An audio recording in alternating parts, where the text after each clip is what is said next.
तो पागल करछे कहीं भी नहीं बुझा फायदा भाई करो एमिति होई नचपारी अरे फल पहले बड़ा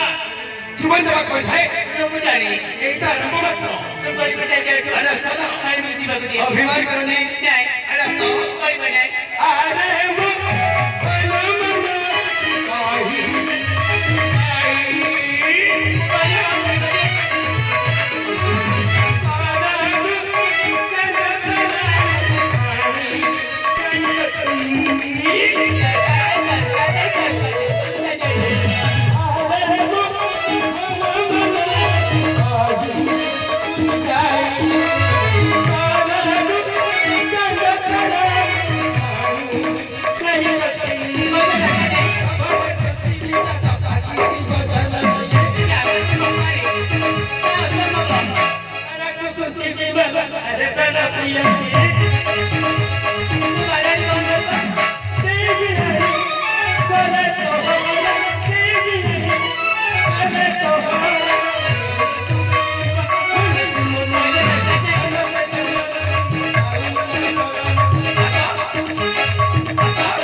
जीवन करुणा बहुत बहुत गोटे कथा कहिबी आज तुमको ध्यान देख सुन करबो ताले सुन राजकुमारी तुम्हें जहा करो यह करो पर कर देवता भाभी निज पति पर ग्रहण कर जाओ ताले से देवता चलना तुमको बड़े पुटका बलात्कार करने जातिला से समय तुम्हारे से मरण वैसा तुम्हारे से जीवन साथी कथा करे जानी चला राजकुमारी जे प्रकृत विपद समारे अन्य जन के साहाय्य हाथ बड़े खेल से हेउची प्रकृत बंधु आउ से बंशर का सीए नमो जे तुमके वर्तमान छे से तुमरा समझ ना जे तुमको विपद में छादी छादी थी से तो असर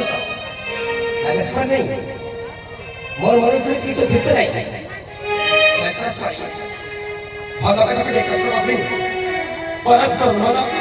परस्पर हृदय मिश्रित को भल पाइबा कर जाए अधे तो भाग्य से भल पाइबा लेखा नहीं एक छछवाड़ी आज जीवन जीतले ए विजय भल पाइबा करे हारी जाई कि बाटा भागी चली जाई छछवाड़ी